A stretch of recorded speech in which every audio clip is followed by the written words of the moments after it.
하나님을 사랑하는 자는 하나님을 더 알고 싶습니다.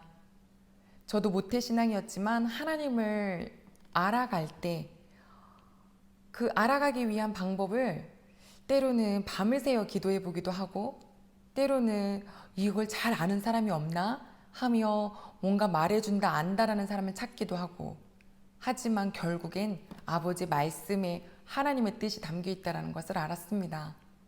얼마나 어리석은가요? 내 손에 쥐어줬는데. 특히 이 레위기 말씀은 하나님의 뜻이 너무나도 세밀하게 기록이 되어 있습니다. 앞부분에는 하나님을 예배할 수 있는 제사에 대한 법이, 그리고 뒷부분에는 평범한 일상 속에서 어떻게 사는 것이 하나님의 뜻을 이루어가는 삶인지를 기록해 주셨습니다. 여호와 하나님께서 우리 모든 백성들에게 너희는 거룩해라, 주 너의 하나님이 거룩함이니라. 야, 저는 여기서 너의라는 단어가 너무 좋습니다. 하나님이 우리 보고 너는 내 백성이다, 나의 거룩한 백성이다 라고 말씀하시는 거잖아요. 하나님의 소유된 백성, 하나님의 것. 너무 기쁘지 않으신가요? 그렇다면 저는 하나님이 기뻐하시는 것을 더 해드리고 싶고, 하나님이 싫어하시는 것은 정확하게 저도 참아서 이겨낼 줄 아는 사람이 되고 싶습니다. 같은 마음이실 줄로 믿습니다. 오늘 레위기 19장은 하나님께서 우리에게 일상생활 속에서 어떻게 사는 것이 거룩한 삶인지를 조목조목 알려주신 책인데요. 그래서 그런지 주제가 굉장히 많아 보이지만 이 모든 것이 여호와 하나님께서 직접 모세를 통하여서 우리 이스라엘 백성에게 주신 말씀이니 이젠 내가 먹어야 되는 말씀입니다. 여호와의 거룩을 일상에서 지키다. 첫 번째, 3절 말씀 봤더니 바로 내 부모를 공경하라 라고 시작합니다. 3절과 4절 말씀에는요, 십계명이 한 5가지가 교차되어 있어요. 순서가 바뀌어 있어요. 제일 먼저 원래 십계명의 5번째 계명인 내 부모를 공경하라가 먼저 나와 있더라고요. 왜 그랬을까 보면 바로 이 말씀은 일상에서 지키는 법을 알려주셨기 때문에 여호와 하나님을 사랑하는 것만큼이나 내 부모를 공경하는 것이 거룩한 삶이다 라고 말씀하시는 거죠. 32절에는 샘 머리를 가진 자, 또 노인을 공경해라, 그 앞에 서서 일어나라 라고 말씀을 하세요. 우리 부모님도 연세가 드십니다. 그러면 약자가 되시죠. 특히 히브리어에서 이 내 부모의 그 단어에 어머니라는 단어가 먼저 있답니다. 여인으로서 연세가 드시면 더 약자가 될 수 있죠. 그들을 섬기는 것이 바로 거룩의 삶입니다. 바리새인들은 뭐라고 했는지 아시나요? 너희가 하나님께 드려서 부모님께 드려야 될 양육비를 하나님께 드리면 부모님 안 챙겨도 돼. 예수님이 화내셨어요. 우리는 내 살아계신 부모님께, 또 우리 주변에 있는 연세가 있으신 분들을 공경해야 합니다. 자, 그리고 나아가서 그 다음에 화목제에 대한 말씀인데요. 오늘 말씀의 5절과부터 시작해서 8절까지 화목제물을 하나님이 기쁘게 받으시도록 해라. 5가지 제사 중에 굳이 화목제물만 주신 이유가 무엇일까요? 딱 이 화목제만 사람들이 함께 더불어 먹을 수 있는 제사였죠. 소를 만약에 잡는다고 생각을 하면 소로 제사를 드렸다? 이것은 600근이 되기도 하고 때로는 정말 큰 거는 막 1500근이라고 하는데요. 한 사람이 한 근이라고 치면 몇 명이 같이 먹어야 하나요? 이걸 함께 먹을 수 있는 날짜가 정해져 있었는데 최대가 바로 이틀이었어요. 만약 3일째 되는 날 조금이라도 먹으면 그 제사는 실패한 제사가 됩니다. 그러니 그 많은 양을 같이 먹으려면 누구랑 먹어야 되겠냐 이거죠. 우리 사랑하는 가족들만, 또 내가 또 좋아하는 아는 친구들, 한계가 있어요. 가난한 자도 불러야 되고요. 별로 안 친한 사람도 불러야 해요. 그러면서 뭐가 되는 거죠? 식탁에서 교제가 되는 거예요. 하나님께서는 우리가 이웃과의 이런 화평을 누리기를 바라셨기에 화목제가 하나님과도 화목이 되지만 이웃과도 화목이 되는 그 순간이 되기를 바라셨겠죠. 우리 가족 여러분, 하나님은 이렇게 그 이웃도 바라셨지만 그 이웃 중에 특히 가난한 자, 고아, 또 분깃이 없는 레위인도 꼭 불러서 같이 먹어라 라고 말씀을 하셨어요. 나눠주어라. 이 약한 자들에 대한 하나님의 배려는 계속되는데 오늘 말씀 9절에서 10절까지 말씀 봤더니 곡식을 거둘 때 또 포도원에서 열매를 딸 때에 대한 말씀입니다. 자, 곡식을 거둘 때는요. 이 밭에 내 귀퉁이는 뭐 해라? 남겨두어라 라고 말씀하세요. 그리고 떨어진 이삭도 줍지 말아라. 포도밭도 마찬가지다. 열매 다 따지 말고 떨어진 열매도 줍지도 말아라. 왜냐하면 너희 중에 살고 있는 가난한 사람 또 거류민을 이방 사람들을 위해서 놔두어라. 나는 너희의 하나님 여호와니라. 우리는 이제 내 소유에 대한 경계를 알았습니다. 지금 내가 누리는 이 모든 것도 하나님이 주시는 것인데 하나님 주신 것에서 또 이것 중에 내 거 아닌 거 있으시대요. 내 귀퉁이는 내 거 아니야. 하나님께서 가난한 자를 위해서 두라고 하셨어. 자, 이거를 내버려 둔다는 것은 어떤 의미가 있냐면 어려운 자가 그 밭에 가서 그것을 거둘 때에도 무색하지 않아요. 누가 막 보고 있는 게 아니잖아요. 뿐만 아니라 밭의 주인도 내 밭에서 누가 먹었는지 몰라요. 불특정한 사람에게 가는 거잖아요. 그래서 생색낼 수도 없고 민망하지도 않는 너무너무 인격적인 배려가 넘치는 그런 관계예요. 하나님 지금 하나라도 더 모아가지고 내 곳간에 차고 넘치게 해야 되는데 이거 너무 손해보는 거 아닙니까? 그런 사람은 그렇게 살아야겠죠. 하지만 하나님이 내게 먹고 살 만큼 주셨는데 이거 내 귀퉁이 맞습니다. 하나님의 것입니다. 아버지 이거 제 거 아닙니다. 라고 하는 기업인들 지금도 있잖아요. 하나님께서는요. 누군가를 위해서 펼친 손에 대해서 절대 그냥 공꽃을 거두게 하진 않으시던데요.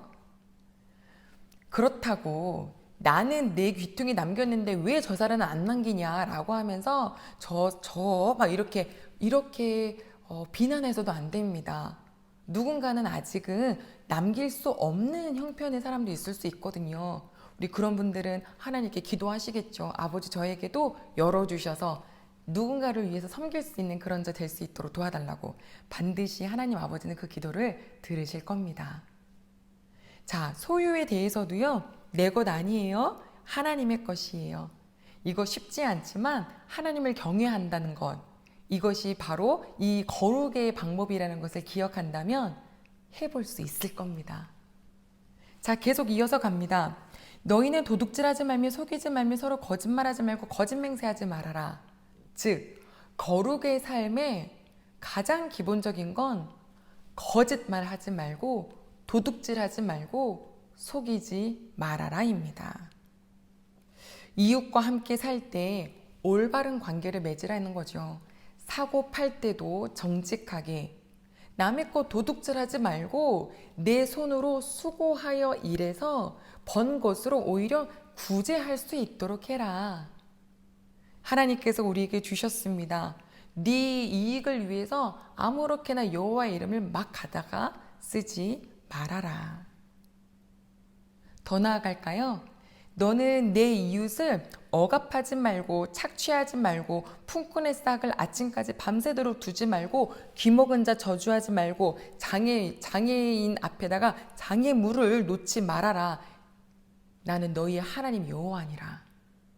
자, 이 내 이웃을 억압하지 말아라. 착취하지 말아라. 싹을 아침까지 네가 갖고 있지 말아라.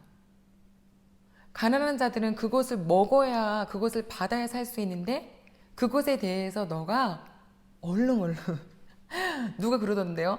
그 착취라는 말이 뭐냐면 있어도 안 주겠다는 뜻이래요. 억압이란 뭐냐면 내일 와 하는 거래요.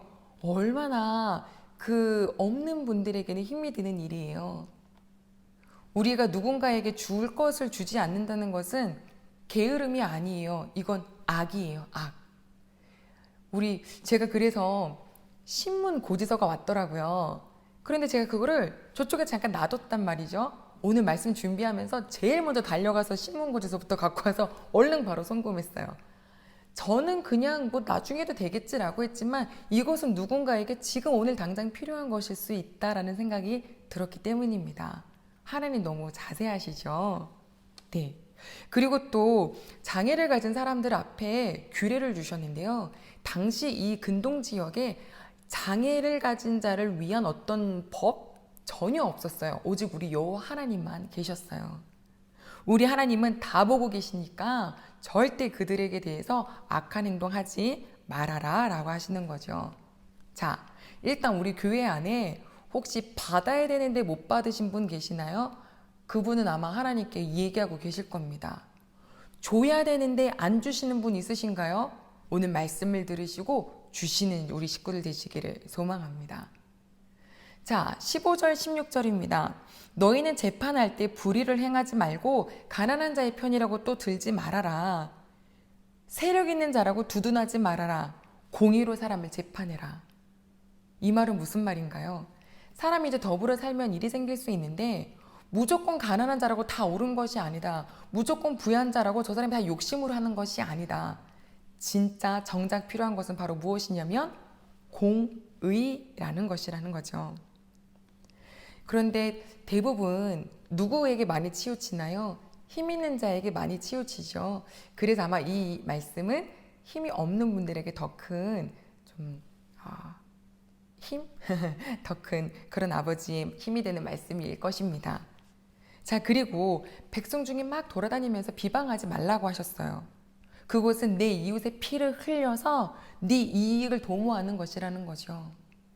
중상모략, 확실하지 않은 이야기를 막 떠들어대는 거, 이 모든 것은 거룩한 삶이 무너지는 것입니다. 하나님의 뜻대로 살기를 원하십니까? 그것은 예배만 잘 드린다고 하는 것이 아닙니다. 우리가 아침 예배, 저녁 예배, 수요 예배, 금요 예배, 주일 예배 안 빠졌어요. 그것을 가지고 하는 거룩이 결정되는 것이 아니라 삶에서 부모님을 향해서 약한 노인분들을 향해서 또 내 가진 것을 가지고 나눌 때에 가난하고 약한 자들 어떻게 우리가 이 재산을 써야 하는지 또한 도둑질하지 않는 것 그리고 가진 것을 어서 때때마다 드릴 수 있는 것 이 모든 것들을 보면 다 너무 삶에 밀접한 부분이에요. 혹시 학습지, 신문 이런 거 밀리신 분 계세요? 어서 바로바로 드려야 됩니다. 이 말씀을 저희가 계속 보면서 어떤 말씀이 반복되었다는 것을 알게 됐냐면 나는 너의 하나님이다. 나는 주 너의 하나님 여호와니라 라는 말씀이 계속되어 있어요. 이 말씀을 굳이 계속 반복하신 이유가 무엇일까요? 우리가 만약에 이 말씀 없이 계속 이런 것만 열거되면 야 누가 요즘에 이렇게 살아? 어떻게 이렇게 살 수 있어요? 라고 할지 모르겠지만 계속 말씀 끝자락에 나는 주 너의 하나님이라 나는 너희의 하나님 여호와니라 라고 하신 것은 뭐냐면 너 이 말은 내 규례다. 너가 사랑하는 나 여호와의 명령과 규례다. 이것을 지켜라. 지키면 내가 보고 있지 않냐? 라고 하는 하나님의 어떤 숨겨진 메시지를 막 우리에게 주시는 것 같아요. 사랑하는 가족 여러분, 하나님을 사랑하시죠? 우리가 하나님을 사랑할 때 이 구체적인 말씀을 지켜야 된다는 거 정말 마음으로 새기는 저희가 되기를 원합니다. 오늘은 마지막으로 우리 17절과 18절 말씀만 딱 마지막 더 볼 텐데요. 봤더니 너는 내 형제를 미움으로, 그러니까 마음으로 미워하지 말아라 라고 말씀하셨어요. 미워하지 말아라. 하나님의 백성은 미워하지 말래요. 솔직히 가만히 있는데 미워지진 않거든요. 분명히 저 사람이 나에게 어렵게 했기 때문에 내가 그 사람이 미운 거거든요. 그런데 하나님이 뭐라 그러시냐면 하나님의 백성이라면 마음으로부터라도 미움을 버려라. 대신 그 이웃에 대하여서 반드시 견책해라 라고 말씀하셨어요. 견책하다라는 것은 뭐냐면 말하여 알게 하라는 거거든요. 잘못한 것을 훈계하라는 거거든요. 이것을 잘못했다, 너 그거 잘못했었어 라고 말하지 않고 마음속에 꾹 미움을 갖고 있다가 2년 뒤에 살인으로 옮겼던 사람이 바로 압살롬이었어요. 그러니 즉 마음에 있는 것을 말하는 것은 좋은데 전제가 있습니다. 아까 그 전에 뭐였죠? 마음으로부터 미워하지 말라고 했죠. 우리가 누군가에게 무엇인가 말하고자 한다면 그것은 내 안에 뭐가 있어야 되냐면 사랑이 있어야 합니다. 사랑이 없다면 우리가 무슨 말을 한다 한들 그것은 다 잔소리가 될 것이고, 그 잔소리는 절대 사람을 바꿀 수가 없습니다. 그러나 교회는 또한 훈계가 필요합니다. 잘못된 사람을 그냥 뒀을 때 약한 사람들이 같이 넘어질 수 있더라고요. 그 와중에도 가장 좋은 방법은 바로 사랑. 우리 대운교회 모든 식구들이 여호와 하나님의 사랑으로 가득해서 정말로 내가 사람을 바꿀 수 없지만 하나님께서 바꾸실 줄로 믿고 기도하며 사랑할 때 내 마음속에 있는 미움이 긍휼로 바뀌고, 미움이 내 화목제물로 초청할 수 있는 그런 더 큰 마음으로 바뀌고, 이렇게 살아가는 이유는 딱 하나다. 이것이 바로 하나님 앞에 거룩한 삶이기 때문이다 라고 하며, 그 순간 감정대로 하고 싶은 순간, 세상의 법칙대로 그들의 규례대로 하고 싶은 그 순간에 아니야, 하나님께서 원하시는 건 공경하라고 하셨어. 약자를 보살피라고 하셨어. 이것을 남겨두라고 하셨지 라고 하는 것이 기준이 되어서 우리 이 일상의 거룩을 이뤄가시는 우리 모든 대운교회 가족들이 되시기를 소망합니다. 말씀을 정리합니다. 거룩한 삶이란 예배를 잘 드리는 삶이 아니라 평범한 일상 가운데 하나님의 명령과 규례를 지켜드리는 삶입니다. 하나님의 명령과 규례는 가장 가까운 가족으로부터, 부모님으로부터 시작하였고, 내 이웃인데 나에게 잘해주는 사람뿐만 아니라 참 나를 어렵게 만들고 밉게 만드는 그런 사람들에게까지도, 그리고 소유가 어려우신 분들에게는 우리의 것을 나눠줄 줄도 아는 이 자그마한 것들이 차곡차곡 모여서 그 거룩을 이루어가는 것, 그것이 바로 하나님께 더욱더 가까워지는 삶이라는 것을 우리가 알게 되었습니다. 오해는 하지 마십시오. 하나님의 백성들이 지켜가는 삶이지 이것을 지켜야 하나님의 백성 됩니다는 아닙니다. 그러나 이제 우리는 하나님을 사랑하기에 하나님 뜻을 더욱더 잘 지켜드리고 싶잖아요. 이번 한 주 어떤 삶이 펼쳐질까요? 그 순간순간마다 하나님 말씀 기억나셔서 맞아, 하나님이 이렇게 말씀하셨어. 하나님의 거룩을 이루기 위해서는 라고 하며 이제 말씀이 우리를 이끌어가는 삶 시작되는 한 주가 될 줄로 믿습니다. 기도하겠습니다. 하나님 아버지 감사를 드립니다. 거룩을 이루는 삶, 하나님 일상의 삶이었네요. 오늘 이렇게 세밀하게 알려주신 말씀이 머리가 아닌 마음에 새겨주고 삶의 현장 가운데 성령님 끄집어내서 기억나게 해주신다면 그 말씀 덕분에 순간순간 죄가 아닌 거룩의 삶을 선택하며 하나님 더욱더 하나님과 가까워진 우리 모든 가족들 될 수 있도록 인도하여 주시옵소서. 주께 감사드리며 예수님의 이름으로 기도드립니다. 아멘.